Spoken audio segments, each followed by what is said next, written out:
స్వామివారి ప్రత్యేకత ఏమిటి అంటే శిరస్సు కిందకి పాదాలపైకి పెట్టుకుని తపస్సు చేసుకుంటూ స్వయంభూగా వెలిసారండి ఇక్కడ స్వామివారు. ఇక్కడ చూడండి ఒకసారి, ఇది స్వామివారి యొక్క శిరస్సు భాగం అండి. చూసారండి, ఇది కంఠం అండి. చూసారా, ఇది పొట్ట అండి. ఇవి రెండు మోకాళ్ళు, ఇవి రెండు పాదాలండి. పైన సుబ్రహ్మణ్యేశ్వర స్వామివారి సర్పం అండి. పక్కన పార్వతీ అమ్మవారు, అమ్మవారి చేతిలో కుమారస్వామి. ఒకే పీఠం మీద అమ్మవారు స్వామివారు కూడా కుటుంబ సమేతంగా స్వయంభూగా వెలిసారండి ఇక్కడ స్వామివారు అమ్మవారు కూడా. హాయ్, హలో, నమస్తే, ఆదాబ్. Welcome to our channel blissful retirement. నేను మీ సాయిబాబ్జీని. నాకు ఇటీవల యూట్యూబ్ వారు ఇచ్చిన రిపోర్ట్ ప్రకారం నా ఛానల్లో వీడియోలు చూస్తున్న వారిలో సబ్స్క్రైబర్స్ కేవలం 100కి మాత్రమే ఉంటున్నారు. మిగిలిన వాళ్ళు సబ్స్క్రైబ్ చేయకుండానే చూస్తున్నారు. ఎక్కువ మంది సబ్స్క్రైబర్స్ ఛానల్స్ కొన్నట్లయితే నాకు కూడా చాలా హుషారుగా ఉంటుంది. నా ఛానల్ యొక్క మరి ప్రేక్షకుల కోసం కొత్త వీడియోలు తయారు చేయాలనేటువంటి హుషారు కూడా నాకు ఉంటుంది కదా. అందు గురించి మొట్టమొదటిసారిగా నా ఛానల్ చూస్తున్నా, లేకపోతే ఎంతవరకు నా ఛానల్ సబ్స్క్రైబ్ చేయకపోయినా దయచేసి నా ఛానల్ సబ్స్క్రైబ్ చేసి నాకు ప్రోత్సాహం ఇవ్వాల్సిందిగా కోరుతున్నాను. హాయ్ ఫ్రెండ్స్, మీరు చూస్తున్నటువంటి మిత్ర బృందం మీకు సుపరిచితమే. 1979-82లో పెనుగొండ ఎస్వికేపీ కాలేజీలో బిఏ డిగ్రీ చదివినటువంటి మిత్ర బృందం మరి దైవానుగ్రహం చేత 2025 డిసెంబర్ 7న 40 సంవత్సరాల తర్వాత మిత్రులందరం కూడా కలిసాము. మేము అప్పుడే నిర్ణయించుకున్నాం, ఇక మీదటనైనా ప్రతి నెల వీలైనప్పుడల్లా మరి మిత్రుల ఇంటికి వెళ్ళి అందరం కూడా వెళ్ళి అక్కడ మరి అందరూ గెట్ టుగెదర్గా రూపొంది మరి అలనాటి పాత జ్ఞాపకాలు నెమరు వేసుకుంటూ ఎంజాయ్ చేయాలని డిసైడ్ అయ్యాం. ఆ విధంగా 2026 జూన్ 3వ తేదీన మరి భీమవరంలో ఉన్నటువంటి మిత్రుడు సూర్యనారాయణ మరియు సుశీల ఇళ్ళకి మేము రావడం జరిగిందనమాట. అక్కడ ముందుగా భీమవరంలో ఉన్నటువంటి పంచారామ క్షేత్రాల్లో ప్రముఖమైనటువంటి సోమారామాన్ని దేవాలయాన్ని దర్శించుకుని మా యొక్క రోజుని ఈరోజు మొదలుపెట్టాం. మీరు చూస్తున్నది భీమవరంలోని బెంగళూరు భవన్. ఇది భీమవరం టౌన్ స్టేషన్కి దగ్గరగానే ఉంది. చక్కని రెస్టారెంట్. మరి స్వామివారిని పంచారామ క్షేత్రాన్ని దర్శించుకున్న తర్వాత టిఫిన్ చేసి మిగిలినటువంటి మరి కార్యక్రమాన్ని చూద్దాం అన్నట్టుగా అందరం కూడా టిఫిన్కి వచ్చామన్నమాట. ముందు కడుపులో ఏదన్నా పడితే అప్పుడు ఎక్కడికైనా తిరగచ్చు కదా. ఇదిగో ఇది ఏ బెంగళూరు టచ్ ఇది భీమవరం అని చక్కని క్యాప్షన్ తోటి ఈ హోటల్ మంచి అట్మాస్ఫియర్లో హోటల్ అయితే ఉంది. అందరం కూడా మరి ఇడ్లీ పెసరట్టు ఉప్మా, ముందుగా ఇడ్లీ ఇచ్చామన్నాం, తర్వాత పెసరట్టు ఉప్మా ఆర్డర్ చెప్పేసి అందరం కూడా మరి టిఫిన్ కోసం ఎదురు చూస్తున్నాం అనమాట. ఈలోగా కబుర్లు చెప్పుకుంటూ కూర్చున్నాం. మా మిత్రులందరం కూడా మరి సుమారు 2 నెలలు అయిపోయింది కలిసి. ఈ ఎండల వల్ల లేట్ అయింది ఈసారి మేమందరం కూడా గెట్ టుగెదర్ అవటం. మరి అందరూ కూడా కబుర్లు చెప్పుకుంటున్నాం. ఈలోగా మా మిత్రురాలు సుశీల యొక్క కుమారుడు రఘు, వారి యొక్క కోడలు మౌని, వారిద్దరూ కూడా రావటం జరిగింది. వారిద్దరూ కూడా SRKR కాలేజీలో లెక్చరర్స్గా పనిచేస్తున్నారట. మరి వారి యొక్క కుటుంబానికి మమ్మల్ని అందరినీ కూడా ఒక్కొక్కరిని పేరున పరిచయం చేస్తుంది.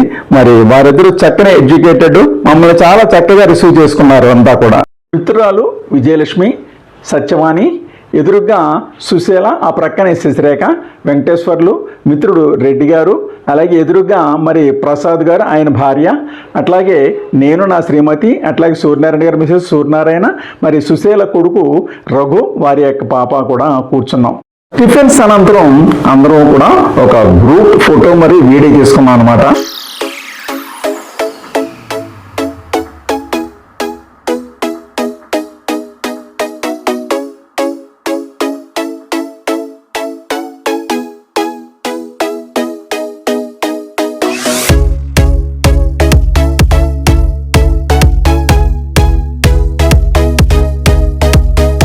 టిఫిన్స్ చేసిన అనంతరం మా మిత్ర బృందం ఇక్కడికి 5 కిలోమీటర్ల దూరంలో ఉన్నటువంటి యనమదుర్లో ఉన్న శక్తేశ్వర స్వామిని దర్శించడానికి వెళ్తున్నాం. యనమదుర్లోని ఈ ఆలయానికి వెళ్ళాలంటే మనం భీమవరంలోని మావులమ్మ గుడి దగ్గర నుంచి లోపలికి వెళ్ళినట్లయితే ఈ Yanamaduru drain, right side drain ఉంది. ఆ డ్రైన్ గట్టంటే మనం ఒక అరగంట సేపు ప్రయాణం చేయవలసి ఉంటుంది అనమాట. ఈ రోడ్డు తిన్నగా గొల్లవాని తిప్పి వెళ్ళిపోతుంది, కత్తిపూడి పామర్ లైన్ కలుస్తుంది అనమాట. అలాగే ఈ యనమదురు డ్రైన్ సముద్రంలో కలుస్తుంది. ఇక్కడ నుంచి మనం లెఫ్ట్ సైడ్కి తిరగాలన్నమాట. లెఫ్ట్ సైడ్కి తిరిగినట్లయితే ఇది ఇక్కడ మనకి ఒక ఆర్చి మనకి కనపడుతుంది అనమాట. దక్షిణ కాశీగా విరాజుల్లుతున్న స్వయంభూ పార్వతీ సమేత శ్రీ శక్తేశ్వర స్వామి వారి దేవస్థానం. మరి ఈ ఆర్చిని దాటుకుని ఇంకొద్ది లోపలికి వెళ్ళాల్సి ఉంటుంది. రైట్ సైడ్ మనకు ఒక గుడి కనపడుతుంది కదా, ఈ గుడిని మరి ముందు నుంచి చూసినట్లయితే ఎంతో అద్భుతంగా ఉంటుంది. మీకు ముందు నుంచి డైరెక్షన్ లో తీసినటువంటి గుడి ఇది గ్రామ దేవతలు మొగళ్ళమ్మ తల్లి, మహంకాళమ్మ తల్లి, పోతురాజుల యొక్క గుడి అనమాట, అమ్మవారి గుడి అది. ఇక్కడి నుంచి మనం కొద్ది లోపలికి ఒక 1/2 కిలోమీటర్ ప్రయాణించాల్సి ఉంటుంది. చక్కని ప్రశాంతమైన పల్లెటూరు, ఎటువంటి పొల్యూషన్ లేదు, ఎటువంటి రణగణధ్వనిలో ఉండదు, అంత అద్భుతమైనటువంటి పల్లెటూరులో మరి అద్భుతమైనటువంటి క్షేత్రం, పుణ్యక్షేత్రం ఉంది. గ్రామంలో చూడండి ఎంత చక్కగా ఉన్న ఇళ్ళన్నీ కూడా తీర్చిదిద్ది మరి వీధిలో అయ్యి ఉన్నాయి. ఇక్కడి నుంచి మళ్ళీ మనం రైట్ సైడ్కి డైరెక్షన్ బోర్డు ఉంది కదా, ఇక్కడ రైట్ సైడ్కి తిరగాలి. ఇక్కడ నుంచి కొద్ది ఎదురుకి వెళ్ళినట్లయితే మనకి గుడి వచ్చేస్తుంది అనమాట. ఇదిగో ఈ రోడ్డు అంతా కూడా ఎక్కువగా క్షత్రియులు ఉన్నటువంటి ఊరు ఇది. ఇక్కడ ఇదిగో లెఫ్ట్ సైడ్కి ఊరు చివరికి ఈ స్వామివారి క్షేత్రం ఉందన్నమాట. చాలా శక్తివంతమైనటువంటి అద్భుతమైన క్షేత్రం ఇది. ఈ క్షేత్రం దర్శించడం కోసం ఎంతో మంది ఎక్కడెక్కడి నుంచో కూడా భక్తులు వచ్చి దర్శించుకుంటూ ఉంటారు ఈ స్వామిని. హాయ్ ఫ్రెండ్స్, ఇదే యనమదుర్గలోని శ్రీ పార్వతీ సమేత శక్తేశ్వర స్వామి వారి దేవస్థానం. మరి ఊరికి చివర మరి పంట పొలాలకే ఆనుకొని మరి ఎదురుగా పెద్ద కోనేరు కూడా ఉన్నటువంటి అద్భుతమైన ప్రశాంతమైన వాతావరణంలో ఈ ఆలయం ఉంది. లోపలికి వెళ్ళి చూద్దాం రండి. మేమంతా కూడా మరి యనమదుర్రు శివుని ఆలయం దగ్గరికి చేరుకున్నాం.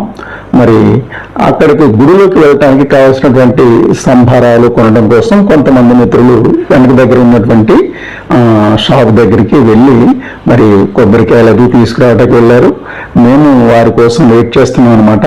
మరి ఈ ఆలయం చూసినట్లయితే చాలా చాలా చాలా అద్భుతంగా ఉంది.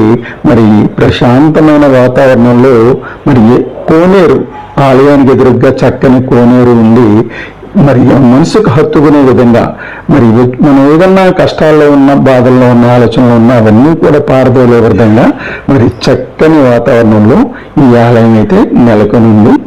అక్కడ కోనేరులు అందరూ దిగి మరి అందరూ కూడా కాళ్ళు కడుక్కొని మరి అక్కడ గ్రూప్ ఫోటో దిగి స్వామివారిని దర్శించడం కోసం మేమంతా కూడా మరి బయలుదేరాం.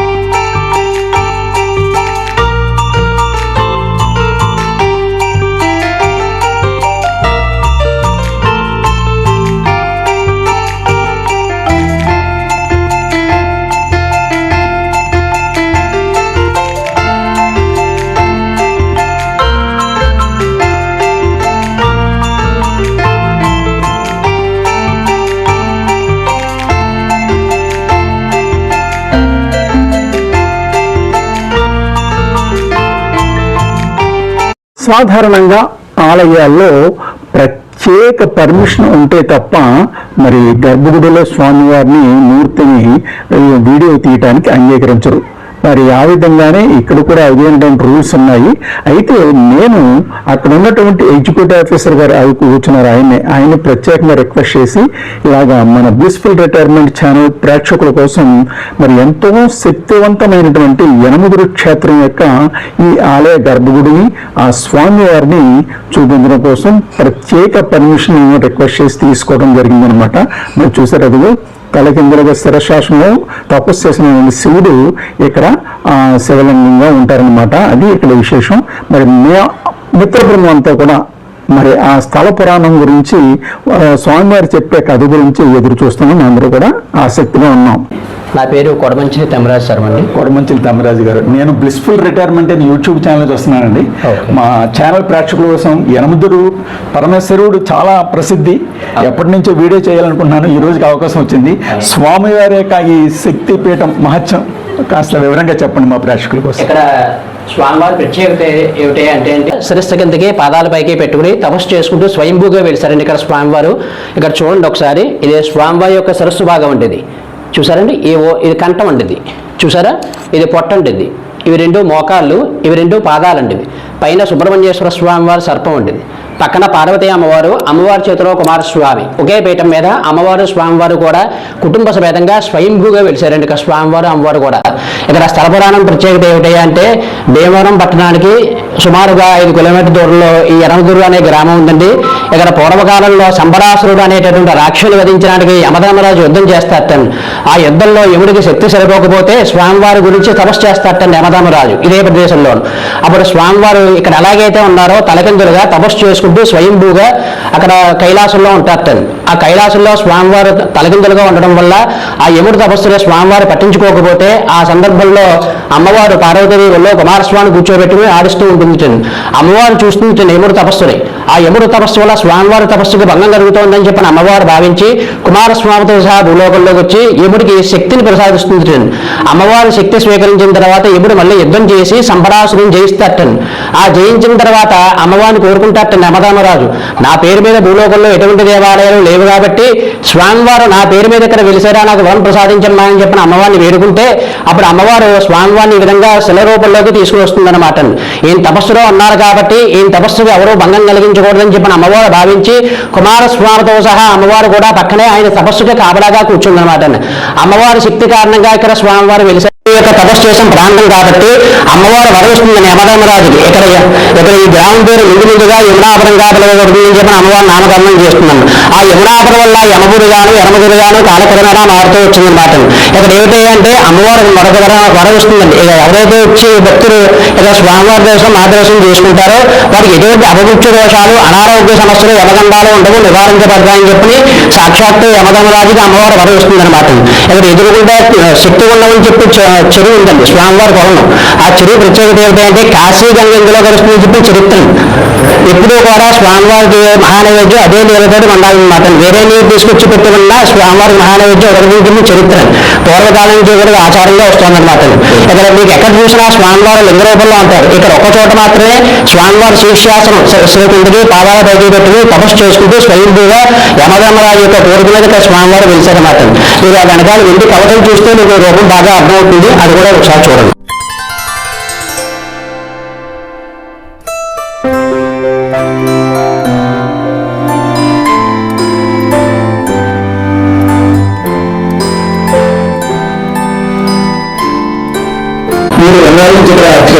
వంశభావం పరిగణంగా అక్షతం చేస్తున్నాం. చాలా సంతోషం సార్. నిజంగా మా జన్మదాన్ని వాళ్ళ స్వయంగా డబ్బుల్లో కూడా మమ్మల్ని మరి ప్రవేశం చేసి దర్శనించి ఇప్పుడు చాలా బాగా చెప్పారు. చాలా సంతోషం. ఇక్కడ ఏంటంటే మహాశివరాత్రి ఉత్సవాలు బాగా జరుగుతాయండి. శివరాత్రి రోజునే కళ్యాణం జరుగుతుందండి. అలాగే 2వ రోజునే రథోత్సవ కార్యక్రమం జరుగుతుందండి. 3వ రోజుని అంశవాహనం పైన శక్తిగుండం చెరువులో స్వామివారి తపోత్సవ కార్యక్రమం అంగరంగ వైభవంగా జరుగుతుందండి. అలాగే సుబ్రహ్మణ్యేశ్వర స్వామి వారి 6వ రోజుని కళ్యాణం జరుగుతుందండి. అన్న సమారాధన అవి జరుగుతూ ఉంటాయి. ప్రతి నిత్యం కూడా స్వామివారికి రుద్రాభిషేకాలు అవి జరుగుతూ ఉంటాయండి. అలాగే దేవీ నవరాత్రుల్లో అమ్మవారికి కుంకుమ పూజలు అవి జరుగుతూ ఉంటాయండి.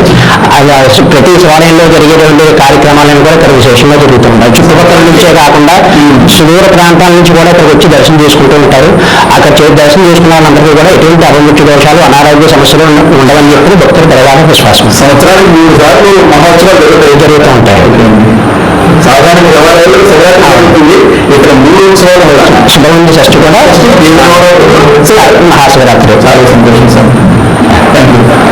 ఆ విధంగా యనమదుర్గలోని శ్రీ పార్వతీ సమేత శక్తేశ్వర స్వామిని దర్శించుకున్న అనంతరం మా మిత్ర బృందం భీమవరంలోని మావుళ్ళమ్మ అమ్మవారి గుడిని దర్శించడం కోసం మేమంతా కూడా బయలుదేరాం.